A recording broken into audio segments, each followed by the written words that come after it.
then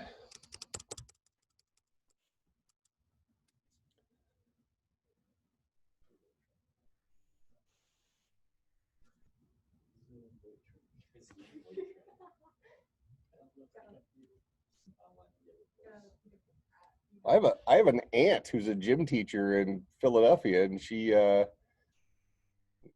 all online.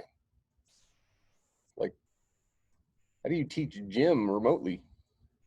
We did it with my cousins, my brother and I. Yeah, like how does that work? Well, you found exercises to do and you do it with them. Yeah, we did like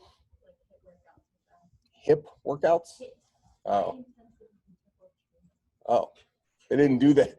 They didn't do that when I was in school. I remember we did this, like we had this like crab kickball game where you like had to put your hands behind you like you were crabbing around like that, and you had this giant bouncy ball and you had to kick it. I was always the biggest kid, so I wasn't fat back then, but I was always, you know, the biggest kid. And so, you know, you just mow through people. Like kickball too. Everybody backed all the way up. That's the way gym should be. Plus, they didn't have any sort of like protective stuff. Like we used to play like floor hockey with like a hard puck. Yeah. You know, like, and nobody had anything. I mean, you had kids taking a puck to the eye, just walking off, Timmy.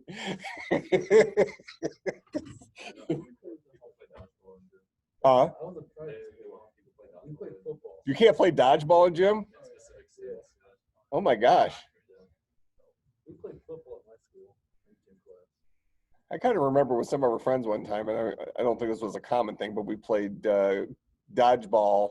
Actually, I think we called it daddle ball with rocks. It was not safe. One of my friends snapped his arm during gym class. He told him to go to the nurse. Yeah. Just gave him an ice pack. Yeah, you're fine. His arm was Just well, that couldn't have been that long ago. No, it wasn't. Yeah, that's not right. Like now, today's world, you know, you get a bloody nose, they're calling in the yeah, they got the ambulance out front, fire department's there.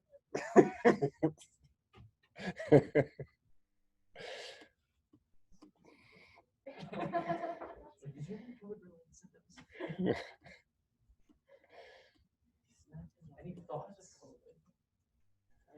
And how does it make you? I remember we used to play, we had to convert the rules to two-hand touch on the driveway. So you know where this is going. Where one of the kids from our neighborhood, he got tackled on the driveway and basically his whole hand pulled back, like all the fingers. That was, and the same kid, like he was barely healed from that. We were in the snow, and my mom had all of these like ceramic animals and stuff all over, like, you know, in our, like the bushes for landscaping and stuff. And she had a deer that has antlers. Oh, fun. It was under the snow. Yeah, so He sat on it. no, but it, like went through the bicep. And my mom wanted to dump iodine all over it. We just sent him home. He was fine. Huh? Yeah, seriously. She was mad. He broke her deer. I think she made that kid pay for it.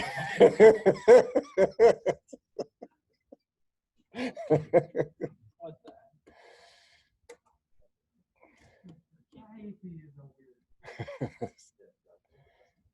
Yeah, dodgeball with rocks. That'll make you tough. You know, just like the movie Dodgeball. If you can dodge a wrench, you can dodge a ball. Well, a new movie that's out now, and this is completely on topic for class, so we're good. All this so far has been on topic and eligible for the exam. Have any of you ever seen the movie Bill and Ted's Excellent Adventure? Okay. And then Bill and Ted's Bogus Journey? Okay. So these are from, I think Excellent Adventure was from '89. Keanu Reeves is in it. So he was younger. So that's from 1989. The 1991 was the Bogus Journey. But now they just released, you know how they're doing all these re-releases of stuff. They just released Bill and Ted's, you know, Face the Music or something like that, which is the same characters today, but like trying to complete the story from back then, and it plays the same lip service from some of the things that were funny, and the movies hold up. What, the bogus one? The new one's that's the third one. It's good. It's good for the people who are fans of it. I mean, it plays all the right lip service. Well, it depends. What depends? Are we recording? No, nobody likes Sharknado. Sharknado is the kind of movie. What was the last one? The Sharknado 5. Yeah, there's a whole bunch of them. You watch it because it's so dumb, and you hang out with some friends, and you know, drink some Gatorade. Yeah,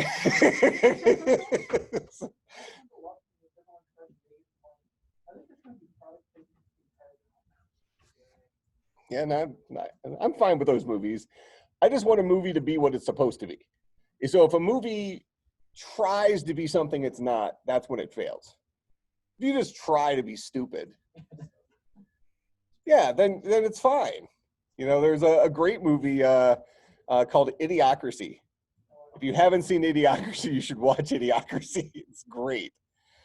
You know, the premise is you got this guy who's like Joe Average in the military, and he gets pulled into some cryogenics program where they put him on ice, and then the program gets defunded, you know, kind of the whole thing where you get changes in presidents and stuff like that. So very political stuff, you know, and then all of a sudden, you know, they're like 300 years in the future, and he defrosts. Now he's the smartest man alive. You know, because the premise was that, you know, all the smart people, they weren't having kids. Like, oh, we really can't bring a kid into this world in today's economy. And, you know, all the not so smart people, you know, I was like, see, look, I told you I was pregnant. You know, they were having 14, 15 kids. So, yeah, so it's really funny. But it doesn't try to be serious, you know. But then you watch it and you're thinking, this could happen. Like, more of it's sort of kind of true than it should be, which I think is hilarious. All right, so let's dive in. I want to talk about, because we've kind of, you know, several of these screenshot things here I've already kind of covered, but let's talk about iteration today, because I want to talk about the plus, plus, minus, minus stuff. So if we have an int a is equal to 5, and I say a plus equals 2, and then system.out.println. I don't think we can see on Zoom. Well, can't you just guess? Here, is that better? Yeah, thank you.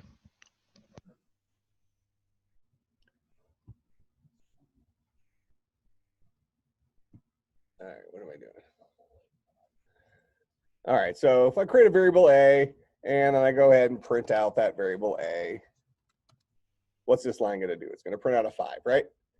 All right, then I'm saying a plus equals 2, print it out again, it's going to print out a 7. Okay, so we're incrementing our value of a, 5 and 7. All right, so this is something we're used to from Python. We can also say a is equal to a minus 4, something like that, and we can decrement a by spelling it out like this, saying a gets assigned the value, the single equal sign is the assignment operator, of whatever a currently is, which is currently 7, minus 4, which would be 3. So then if we print it out again, we would get a 3. Okay? So now we have these operators, the plus plus operator, which we did not look at in Python. So we have a plus plus and a minus minus operator. Now these guys are only usable for incrementing or decrementing by 1. You can't do plus 2 or plus 4 or plus anything other than 1. So you would do something like a plus plus. So this would give me A is equal to 4. So A was 3 here. Then I'm saying A plus plus. So now that will be A is equal to 4. Similarly, I can say plus plus A. So now A will be equal to 5.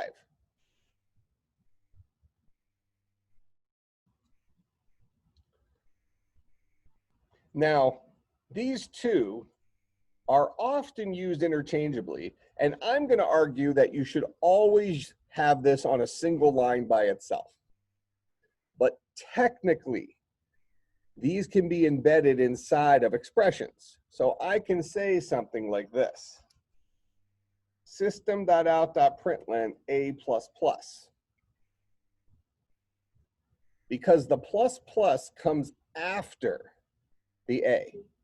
What this will boil down to is the current value of A. So this will print out another 5. But then it will have incremented A to be a 6. So when you have the plus plus and it appears after the variable is used right off the bat. So this will print out the current value of A before it's modified. Then it'll modify it so that in this next line, I will be printing out the modified version of A.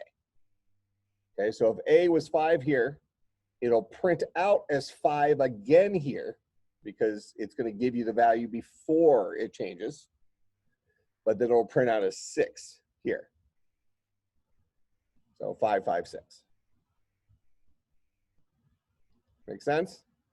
As opposed to if I change this to be plus plus A. Now it'll be 5, 6, 6.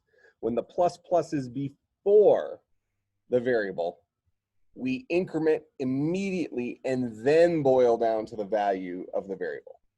So this will be 5, 6 because we'll increment first and then get the new value of A, and then this will still be 6. 5, 6, 6. Go ahead. In what instance would you do it? Putting it within the statement would that be like these? Well, we actually see it pretty often in like for loops. So this is kind of, I would say, what is considered to be a reasonable use of it. So like I is 0, I is less than 10, I plus plus, you know, as part of a thing, I would say that's pretty acceptable.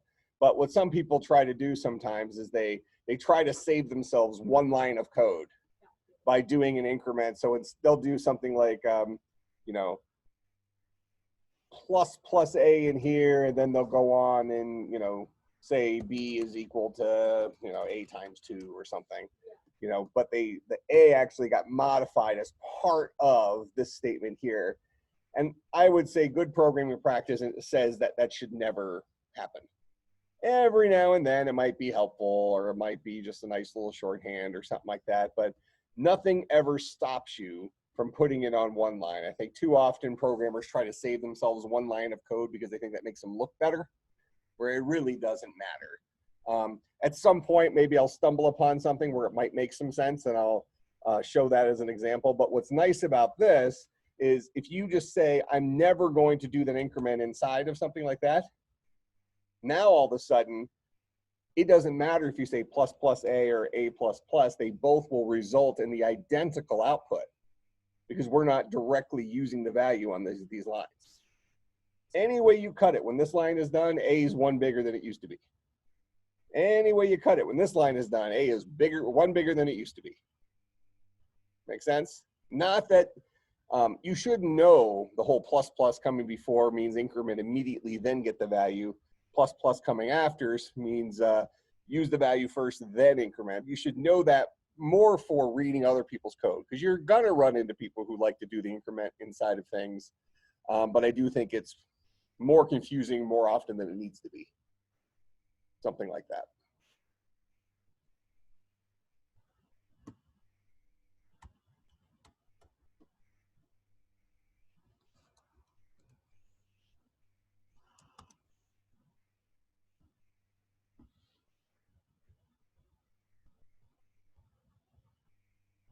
Okay, so that gets us the incrementy stuff. Common question that comes up is, you know, I already mentioned the punchline. I said, can you, you know, increment by more than 1? So why can't I do something like A+++++?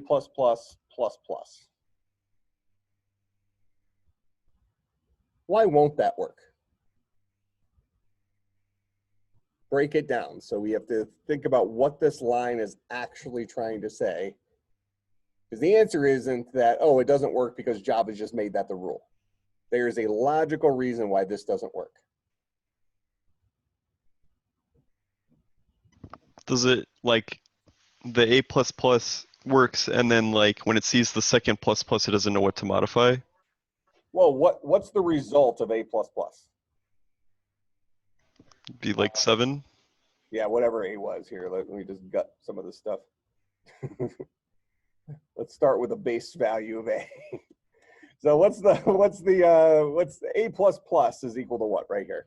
6. Okay, it's actually equal to 5 because since the plus plus comes after, Oh yeah. get the value of A. So this will boil down to 5. So I'm going to rewrite this to say 5++. Does that make any sense? That's why this doesn't make sense. Because ultimately this is saying this boils down to a 5. A will be a 6 after this line is done. But that guy right there, since the plus plus comes after, will boil. What I have highlighted there boils down to a 5. That's the value I have available to me right then and there. So now I'm saying 5++. What does that mean? I'm taking the literal value 5 and I'm saying add 1 to it. Plus plus only works when I'm working with a variable, right? Where I want to increment the value contained within a variable.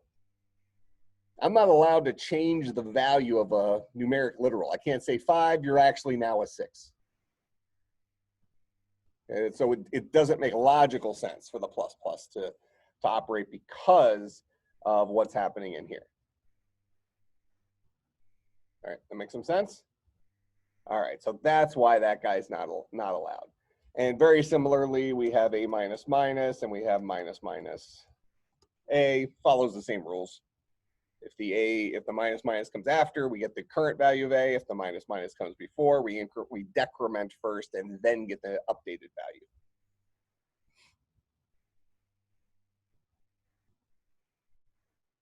Okay, so plus plus minus minus used relatively often when we're just incrementing by 1 or decrementing by 1. We see it very often inside of for loops. But if you're going to be incrementing or decrementing by any more than 1, we'll see that plus equals compound operator that we've seen before. And if you don't like any of those, and you just like saying A is equal to A plus 1, it's never going to hurt you. Perfectly legal, perfectly acceptable, spells it out, easy to read. Don't have to worry about the plus plus coming before or coming after rules. So whatever makes you comfortable is fine. But we do have multiple ways of accomplishing a variable being equal to a upgraded value, a different value. Sound good? All right.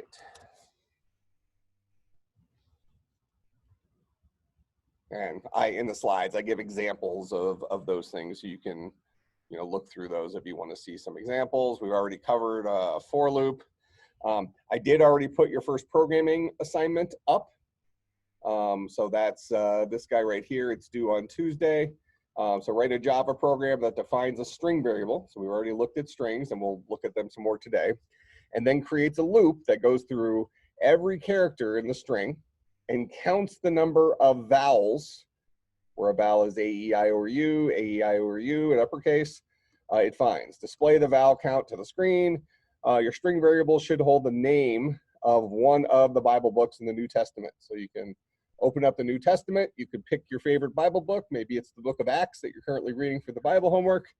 But maybe you don't pick Acts or don't pick Matthew, pick a different one. But I don't care, just make it a book from the New Testament. So for example, if your variable held Matthew, which is the first book in the New Testament, your program should display a 2 since there are 2 vowels contained in this string.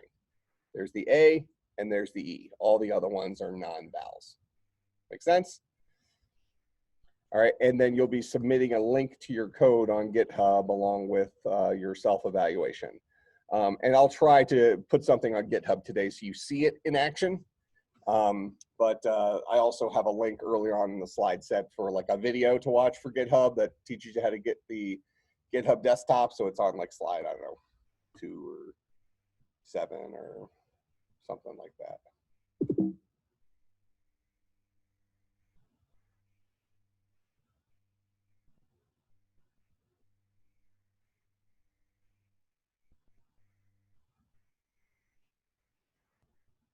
I think. Don't make me have to be a liar.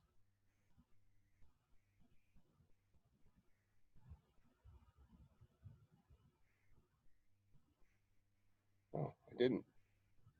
I really thought I had one in there.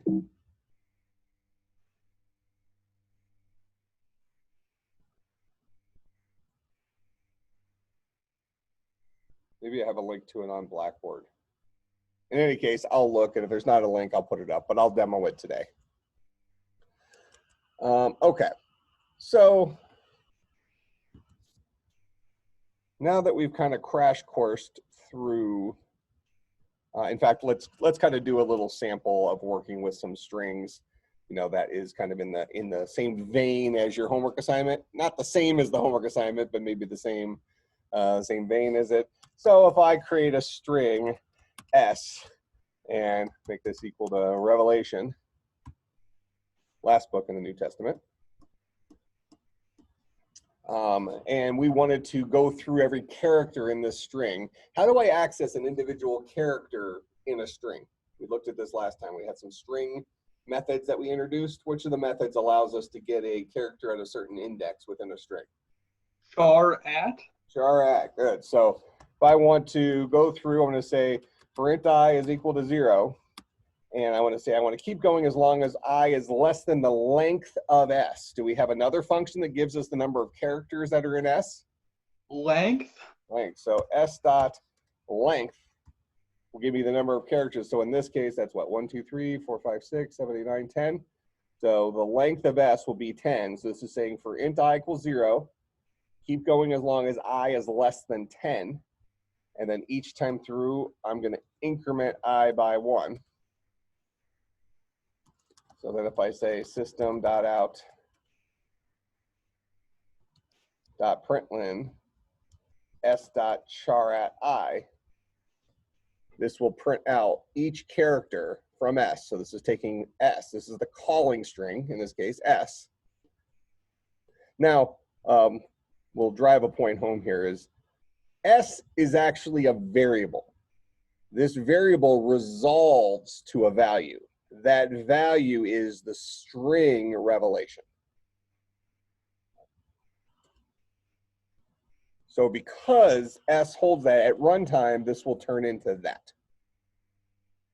So I'm saying, give me the character at position 0, position 1, position 2, position 3 within this string.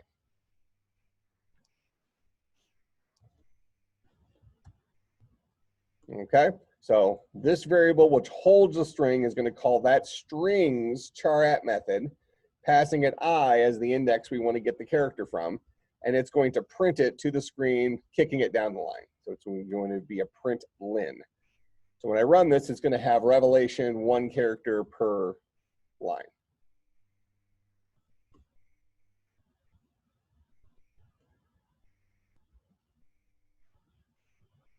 Make sense? And for your homework, you're going to be asking some questions about each of those characters to find out if they have membership in the collection of vowels. Is it one of those guys? Okay. Now, what if I want to go through this string in reverse? What is the last legal character in S? How do I write, instead of 0 here, how do I write the position of the last legal character? Yeah, S dot length -1, that's the last legal character. I want to go all the way up to and including the first legal character. So all the way down to and including the first legal character, which is equal to 0. And each time through, I want to decrement by 1. So this will display revelation in reverse.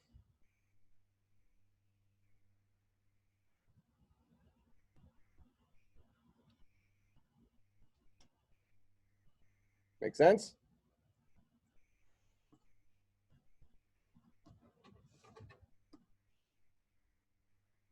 All right, so let's say that we wanted to, I'll give you another tool here, or another example related to the homework, just to give you a push in the right direction since it's your first programming assignment this semester.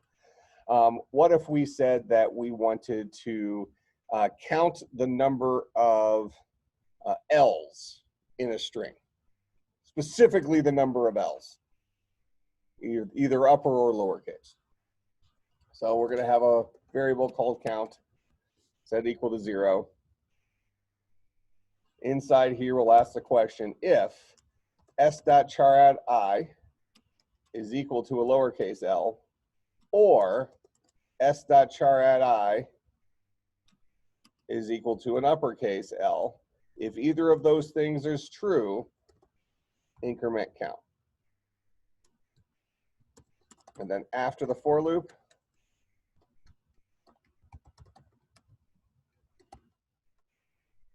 print out count.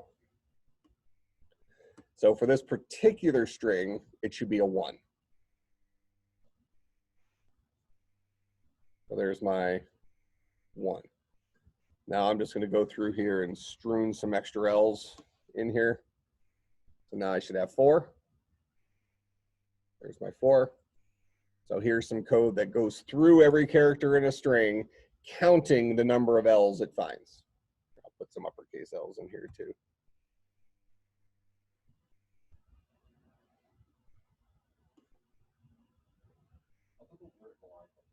This is the or character.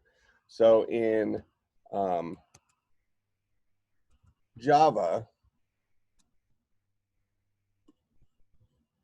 get back to where we kind of, shift backslash, kind of above the return key.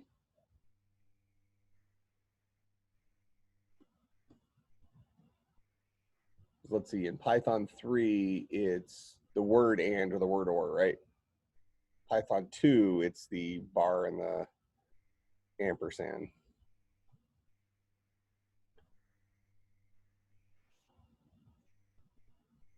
Let's throw that in here. Boolean operators. Double or is equal to a double vertical bar is the or logical operator. Double ampersand, no spaces. Double ampersand is the and logical operator.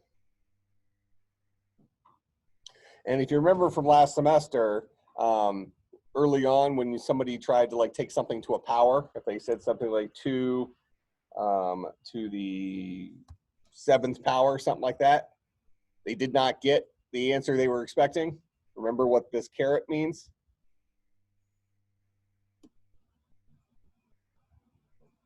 It does what's called a bitwise operation. It's the bitwise exclusive or. Does that recall that at all? You can recall me saying that at all? It was a long time. All right, so bitwise operations, this is important to point out here. So you see how this is a double vertical bar and this is a double ampersand for ands and ors? If you only have a single bar or a single ampersand, it performs a mathematical operation. Something we're not going to use heavily in here, but something that you will probably look at in the 325 class next semester, computer organization, something we work with in the 450 systems programming class where we write an operating system, but these are called bitwise operations. So just to remind you, and so bitwise operations. So if I have 2 to the 7th power, that's what it looks like. This is actually, well, the way we would read this is 2 bitwise XOR 7. So what we would do is we would create the bit version, the binary version of these. So 0, 1, 0 is the bit, is the binary version of 2. 1, 1, 1 is the binary version of 7. And then what we would do is we would do the exclusive OR operator on a per bit basis. Exclusive OR says one or the other, but not both. The normal OR operator says one or the other or both. Okay? And not just for math, but also just asking the question. If I say we can do this or we can do this, that's true if we do one or the other or both. But exclusive OR says it can only be one or the other. You can't have both. All right, so what I would do here is that I would do 0 exclusive OR 1 is false. I'm sorry, is true, because it's one or the other, but not both. So we have exactly 1, 1.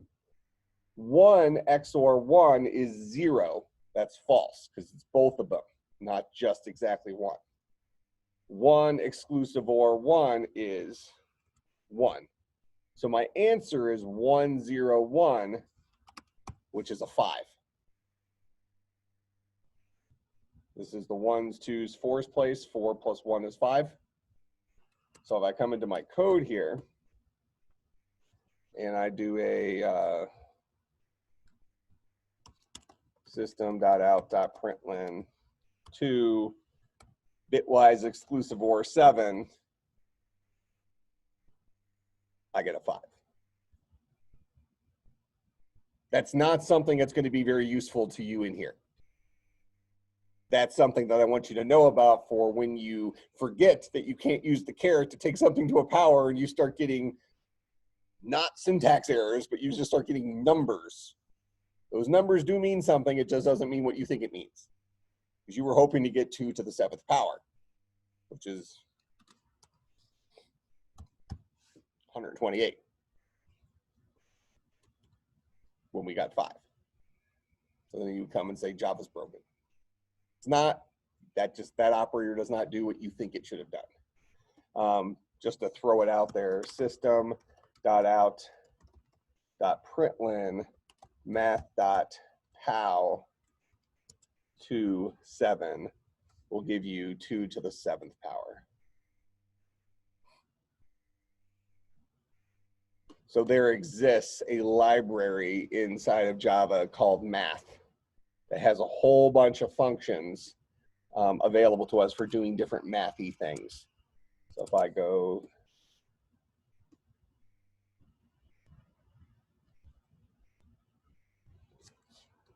Java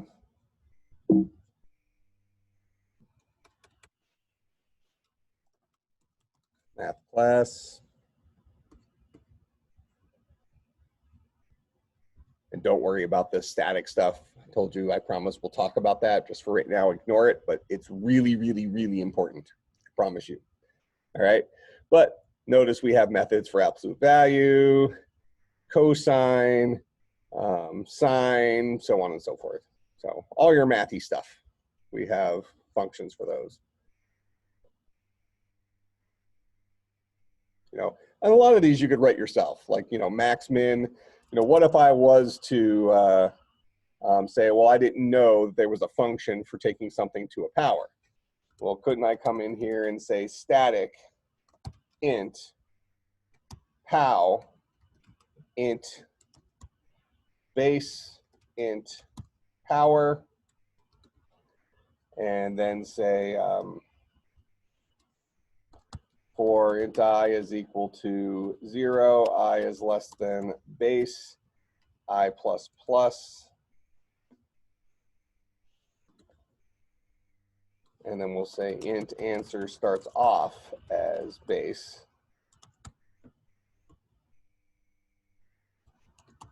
answer is equal to answer times base, I'm sorry, times power. We're taking it to a power. No. Times base less than power. I want to go through power number of times, and I want to multiply base by itself that many times. Then return answer.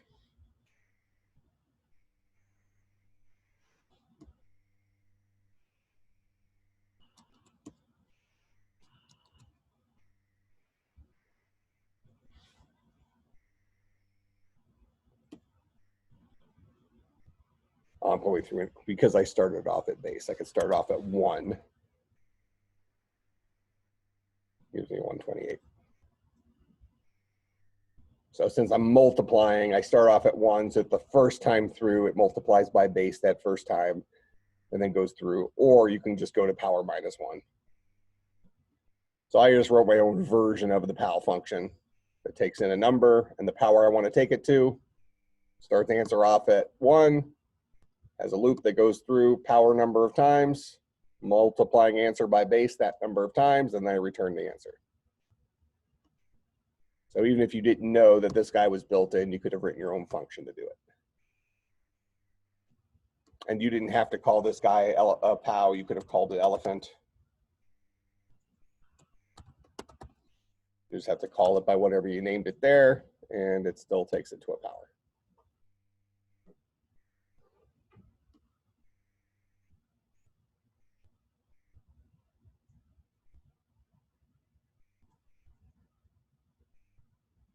Make sense?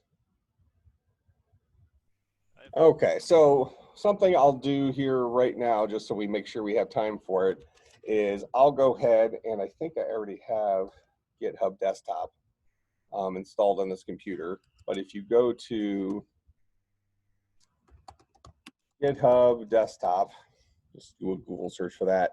It's desktop.github.com. There are other ways of using GitHub than this, but this works for all the platforms. So I'll just show you this way. If you've done it a different way, it's fine. Whatever it takes to get onto GitHub.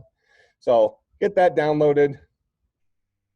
And then also go to github.com. And you'll want to create an account here on GitHub.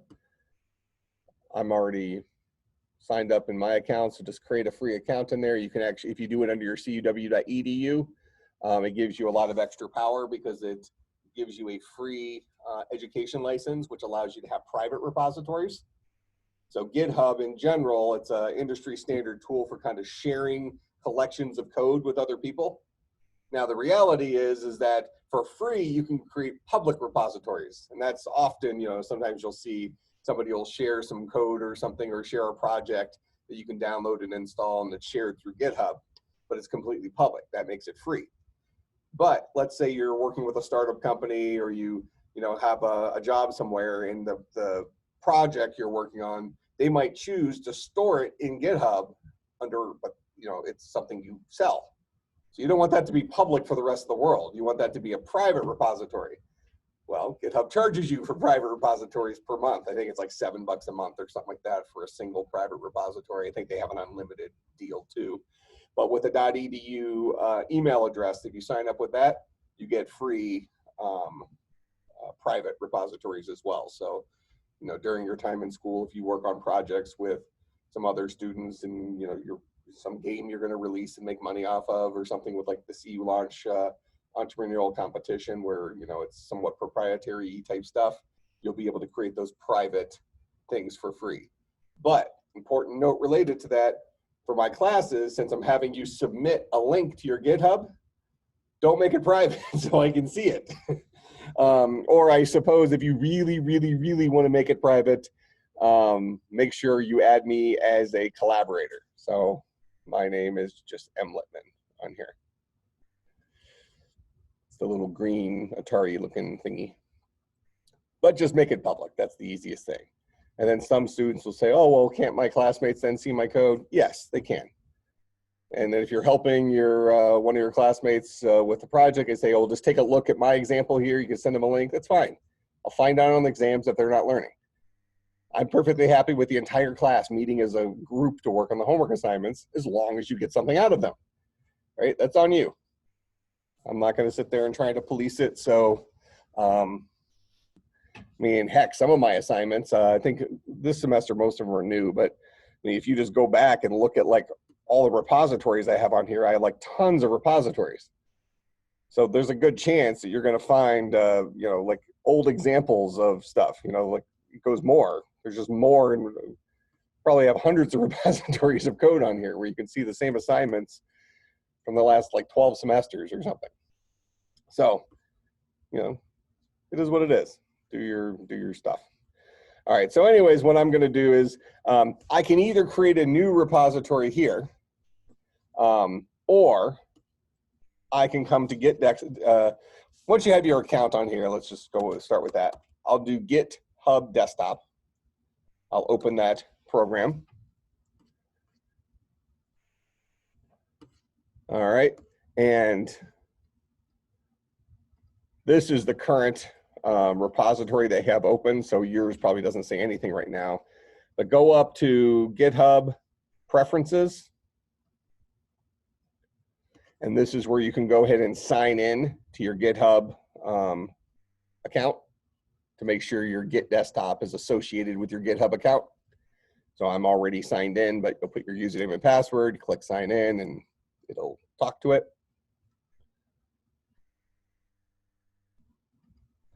All right, so once you have that, we'll go ahead and create a new repository, a new local repository.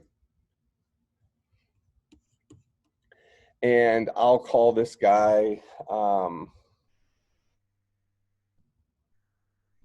call it GitHub sample CSC250. And the local path, right now, it's going to be in my downloads folder, which is fine. You can say you want to initialize it with a README. You don't need to do that. If you've ever gone to a GitHub repository before that's having a whole bunch of code, sometimes they'll have a README that gives you like installation instructions. We're not doing big things at this point, so you don't need to initialize it with that. Then we have this git ignore thing. Probably keep yours to none, but you see there's all sorts of things in here for this. One of them that we do use in like the game programming classes is we use the Unity git ignore, which is this guy right here. Because if you've ever looked at a Unity project, it's like 7-8 gigabytes in size, of which 6.9 gigabytes are generated when you open the thing, something like that. Probably, that's actually probably an understatement. It's probably more like 6.5 gigabytes of it are generated. So the reality is, what do you need? You need your source code and you need your assets, like your pictures and stuff. All the other stuff that make it into an executable and all that stuff, you don't actually need stored on GitHub, because when you pull it back down into Unity, Unity is going to do all that stuff locally on your machine and make it back into a 7 gigabyte file. So that's where git ignore comes in, where you say, look, I want to store something up there, but I don't need to store a lot of those files because they aren't part of the actual, you know, intellectual property, let's say. They're part of what's required for the local thing to work. But for us, we will go ahead and just say none. And we'll go ahead and create this repository. Okay, so now I created a repository. So you might do this before every homework assignment, something like that. All right, so now what I'm gonna do is I'm gonna go into Eclipse. We're going to go to File, New, Java Project.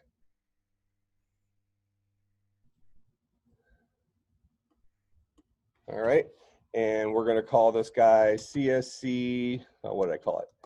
GitHub sample, I don't know.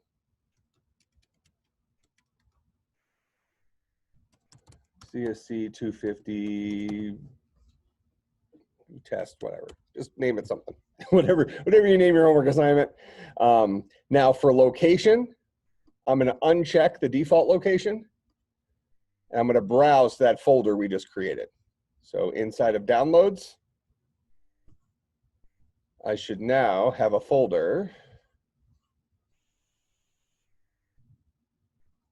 Can I just drag this in here? Oop. What's it called? GitHub sample.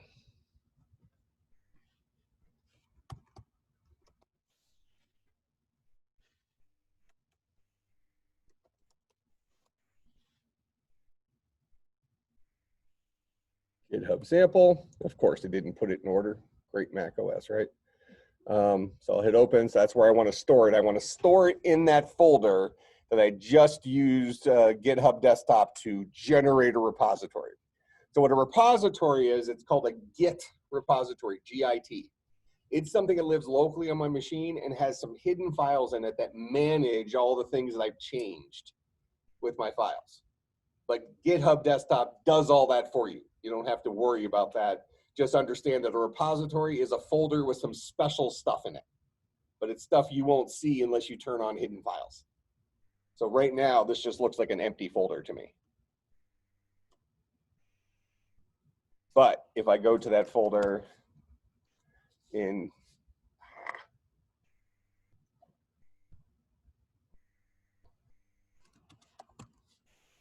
on the Mac terminal,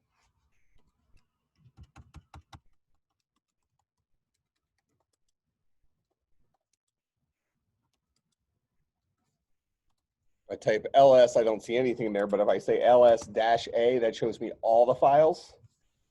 See, I have a .git and a .git attributes. I go into the .git folder, I see a lot of stuff. So even though it looks hidden, a repository is like a data structure that has stuff associated with it. All right, so the location for my new project, I'm gonna put inside that folder. And then I'll go ahead and hit finish.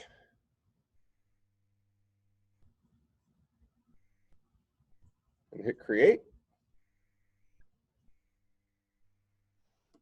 Underneath source, I'll go ahead and say new class. I'll call this guy driver. And then I'll write my public static void main string array.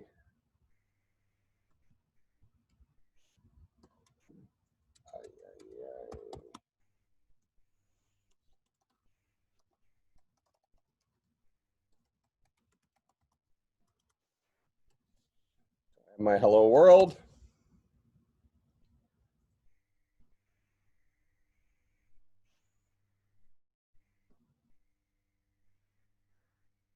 Oh, I need to have this be part of the default package, but what I've just done is I've deleted this module file.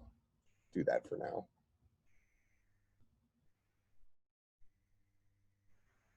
So there's my hello world. Working program, blah, blah, blah. Now, if I go back to my GitHub desktop, notice it notices all of these files that have changed. See that? The only thing that happened is I happened to put my project into this folder. And now the Git protocol manages what's changed. So now that I see there's been changes, I can go ahead and I want to commit those changes locally. You need to make sure that your local repository is up to date. So basically, since I first created this repository, it has been modified. I've just created a project in there, right? So now what I'll do is over here, I'll go ahead and say, you know, made initial project, whatever. Some, you know, if you're releasing multiple versions of some software application, kind of think forward how this might be used in, like, you know, a software engineering class, group, you know, when you're doing group work or something like that. When you release some code to the repository online, you might want to put a note with it saying, you know, potential fix to compression flaw or something like that. But for us here, this is just where you're storing your homework. So just put some message in there. And then say commit to master. All right, so all that's happened right now is my local repository is up to date. So as long as it says 0 changed files here, I'm good. So now I just need to click on publish repository. Publish repository will actually make this a repository on my GitHub account. So Git is a technology that we're using here on my computer. GitHub is one of many sites, like Bitbucket is another one, that allows you to store Git repositories. GitHub is probably the most popular one, especially for education, since they let you create as many private ones as you want. So I'm going to go ahead and click Publish Repository. It's going to ask me, what do I want to name it? I'll just let it name it the same name as it currently has. Now this, very important, red alert, red alert. Make sure you uncheck this box that says keep this code private. Otherwise, when you send me the link, I won't be able to see it. I'll click it and it'll say you're not authorized. So don't make a private repository, it's a public repository. That's the only thing you need to set for it. So give it a name and make sure you uncheck the private box. And then you say publish repository.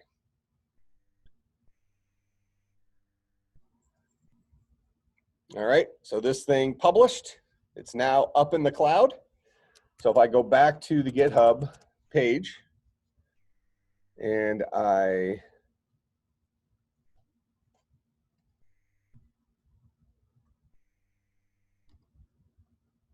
here it is, GitHub sample CSC250. So here's my repository. You would give me this link. github.com/ for me it's mlitman / name your repository. Just copy that.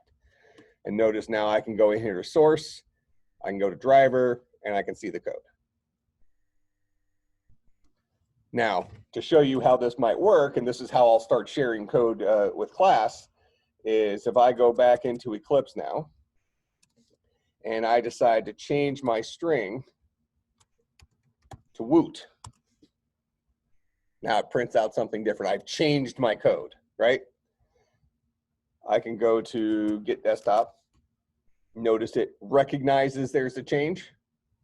So I have to, in order to commit it, I have to click something, although it does give me a default, just I updated something. So make sure you select the summary thing and then say commit to master. Again, that's just updated the local repository. Master is the default name of your local repository. But now if I want those changes to be reflected in the cloud, I have to say push origin. So the very first time it was published, because I was publishing it for the first time. Now it's linked to an actual repository that's already published. So I'm pushing my updates to the base repository on GitHub, which is called origin. That's the default name for them. All right, so that's updated now. So when I come back to GitHub, I refresh this, notice it now says woot.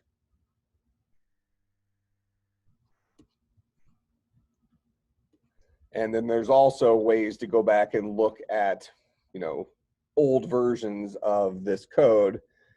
So here's my initial project version of this.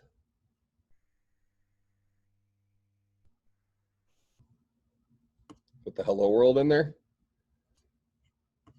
And then I can go and look at my changed files.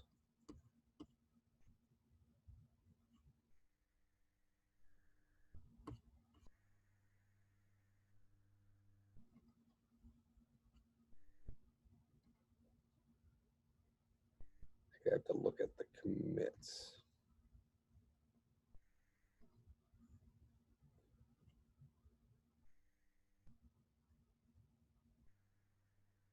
I think this should show me what changes I made. Yeah.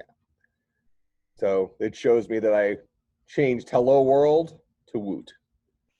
So you can go back and look at things you've changed, but the important thing is that's not a tool we're going to really be using in here. We're using it for a convenient way of you sharing multi-file coding assignments with me, rather than pasting everything into a single thing or having to zip it up into a folder. This just gives me a link. I can go check it. But also keep in mind, it'll also allow me, because of this, to, even though, since I'll have a GitHub link with your code in it prior to it being due, and then we come to class and I go through and do it, if you then update it, I'll see that you pushed an update that was after the due date, which is fine, but I'll go and look at the one that was due before the due date when I'm, grading it. But if you want to update it, I'll have both versions. So that's not a problem. Just know that that is documented. All right, make sense? So that's how GitHub works. Once you do it a couple times, you'll see it's actually not that bad. There's plenty of other things you can do with GitHub as well that we're not going to be using in here, but there's like merging. So let's say that you and I both were working on the same file, and I made a change to one function, you made a change to another function. We both pushed those changes. So now we have two files that have been pushed from two different people because we're both collaborating on this repository. So you have the same file that two different people have made changes to, and the changes are in conflict with each other. So now a person can go into GitHub and say, okay, I'm looking at these two files. Here's the conflict. You can either choose one of them, the other, or say I want to merge the two together. Because merging the two together might mean now we have a single working one that has the function you wrote, the function that I wrote, but maybe the core main or something like that still calls all the same correct functions. So you can merge like that, or you can pick a winner. If two people commit and this one's bad, that one's good, you can throw the bad one out, and then there's even a button called blame where you can let the team kind of know that, because sometimes, I mean, a common mistake, and when you start getting into internships, I'll use Emily, I'll use V as an example. So V works at SkyGen. She's a senior in CS right now, and one of the skills she had to get when she started interning there was working with GitHub, working with repositories. And it's a common thing for beginning programmers, people who are just starting to use that tool, to mess those up. Where one day you push your repository, but you overwrite all the good stuff with bad stuff or something like that. So just be prepared, I'm saying. So you're getting a first taste of a tool that you will use in industry, but you're gonna mess up. There might be times where, so I'm just giving you maybe the heads up here, where you break your repository. So then what I would just do is just create a new repository, drag your project over to that one, then commit it so you can give me a link to look at. But it's gonna happen. Until you've done it a couple times, GitHub's a little bit quirky, but it is easy once you kind of know what not to do. But for right now, the big reminder you should put in your notes is make sure you uncheck the box that says make this private. Otherwise, I won't be able to see it. Make sense? So when you submit a homework assignment, you're going to be giving me your link to the code on GitHub, as well as your self-evaluation. You won't be attaching any of the code. Okay? The way I'll look at your code is through that link on GitHub. If there's some situation where GitHub's down, or you're just having tons of problems, which hopefully doesn't happen too often, as a last resort, you can zip up the source folder from your project and submit it. But that's significantly harder to grade from a smartphone. So, what's up? How much grading do you do for your smartphone? Super high percentage, usually from a hot tub Yeah. or the swimming pool. Yeah, they're my two go-to Grading spots? grading spots. I do all my stretching in there. In whatever vocation whatever job you eventually get, you need to know thyself. And you decide, well, these are things I commonly do anyway. So if I don't take advantage of be productive during those times, it's not going to get done. Plus, grades are always inflated if I'm, sitting in a hot tub, right? Just way nicer. Way nicer. Although it is kind of funny because usually I go to Elite here in Mequon, which they have like a public hot tub. So I'm sitting in there and I read a lot of times the programming, I'll look at that at a computer because I can see more stuff on the screen. You see me struggle just even seeing the screen here, but I'll read a lot of the Bible homework in the hot tub. And every now and then you'll get some of these students like Skylar, he writes pretty entertaining Bible homework. So I'll start giggling. I talked to you outside chapel that one day last semester. Right? So they're actually really entertaining. He rates it kind of like a storyline, almost like it's an RPG. So and it's well done. It's not like a joke. I mean, he just writes it in his own style. And sometimes I'll start giggling as I read. People around me are like, "What the hell is this guy looking at?" So, in any case, but yeah, I do a high percentage of my grading from a smartphone. All right, let's see where we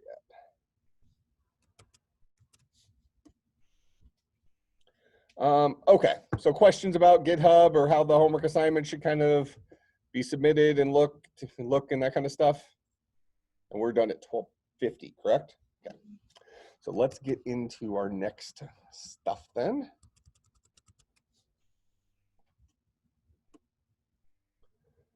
I'll go ahead and throw it in here just as a, so if I had 2 and then a single ampersand 7, this is the bitwise AND of those.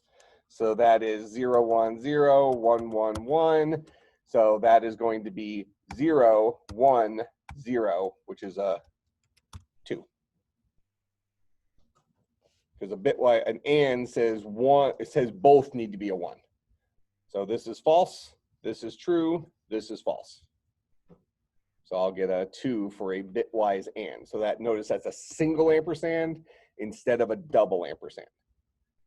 For us in here, you're basically always going to be using a double ampersand or a double vertical bar.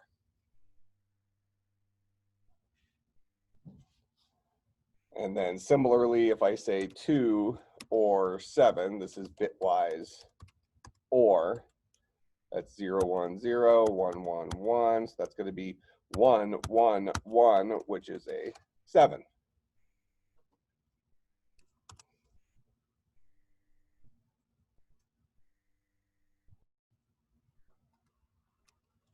All right, and I guess just to be complete in our little world of mayhem here, if I do something like 126 right shift 2,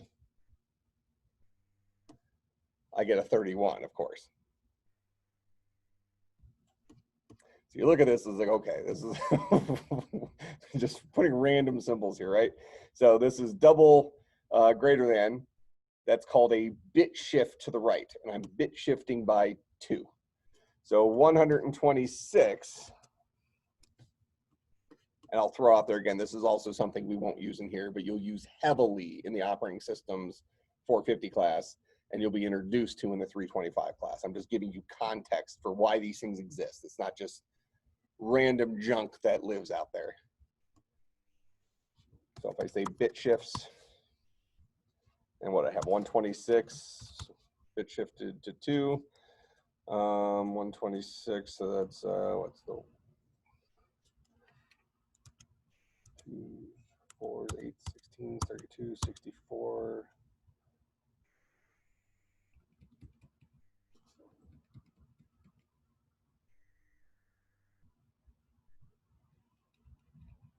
That's a 64 plus 32. 16 plus 8 plus 4 plus 2 plus 1 is 127. So that should be 126. So this is the binary number 126. If I right shift 2, what I'm doing is I am padding an extra 2 2s onto there, and the first 2 bits drop off. I'm shifting it to the right. So this should be a what? 1s, 2s, 4s, 8s, 16. So 16, it's dividing by 2 twice. Should be a 31. There's my 31. If I left shift by 1, it multiplies it by 2. Right shift by 1 divides it by 2. But really the use for those is in, when you talk about CPUs and loading, so this is related to low-level languages that we've kind of looked at, where you ultimately are going to have this one-to-one relationship with the CPU where you're feeding instructions to the CPU. Well, the CPU has these built-in variables called hardware registers built into them. So you might have a 16-bit hardware register, but one thing you might do is you might use those 16 bits. I mean, so 16 bits doesn't have to all be used to hold a single number. You might say, I'm going to hold a single 8-bit value and 2 4-bit values inside of those 16 bits. So now you can't just look at the entire 16 bits for the value. You just know that maybe the far left 4 bits is one of your values, right? So what do you have to do? You right shift 12 bits to get them to the first 4 bits to read the value.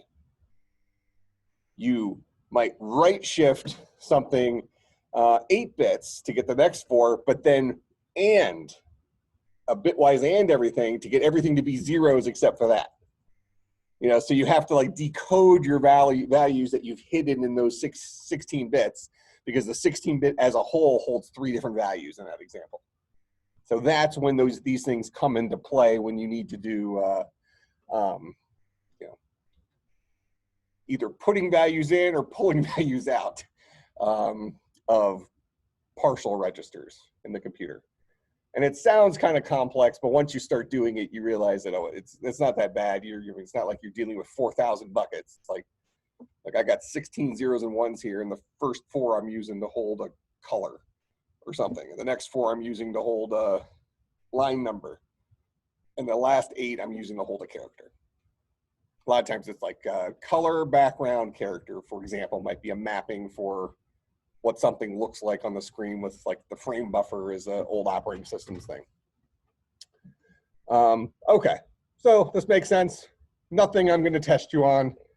You may not see it again in this class, but if at some point when you're coding and you probably won't accidentally do the bit shift thing, but if you're coding and you accidentally do the caret for power, or forget that it's 2 ampersands or 2 vertical bars for the ands and ors, and you actually don't get an error, instead you get a weird number, that's what's going on. All right, make sense to everybody?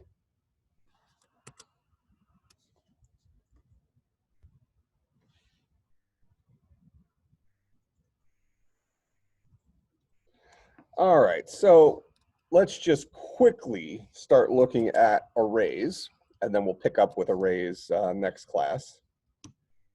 So arrays are kind of like lists in Python. In fact, for right now, you can probably think of them as basically being identical to lists. So if I want to create an array capable of holding 10 integers, I would say integer array. Okay, so the way we describe an array is with a square brackets. So my type for this variable is an integer array. Remember, for variables, the syntax for Java is type var name equals value. Now, what is the value of a list in Python? If I have a variable in Python, here, I'll just write the Python code for it real quick. If I just say LST is equal to 1, 2, 3, 4, what is the actual value of LST?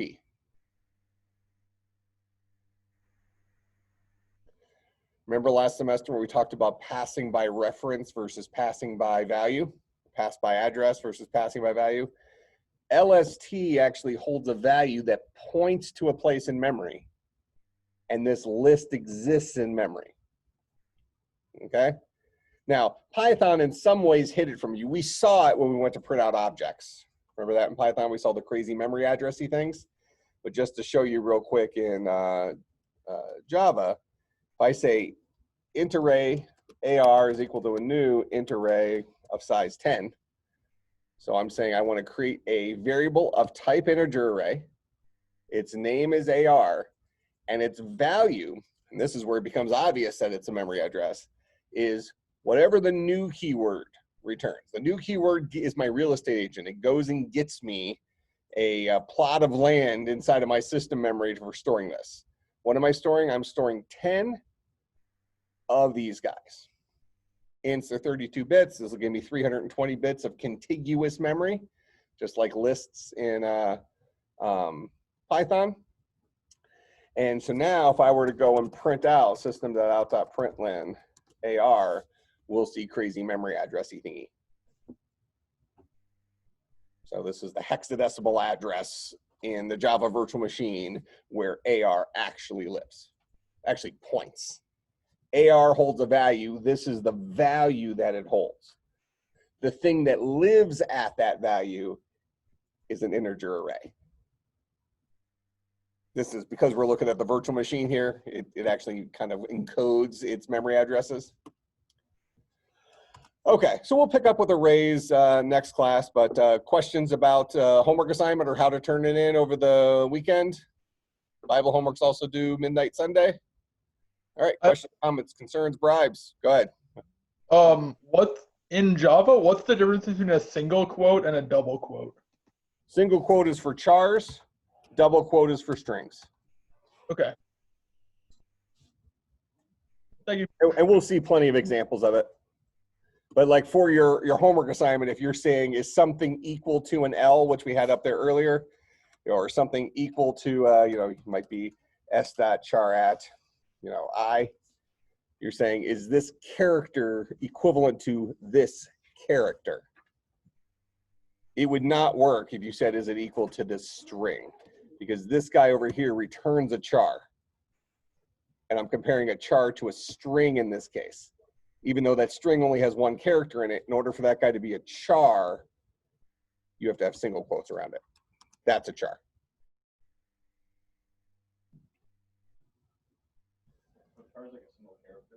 Char is exactly a single character. Not like it, it's exactly that.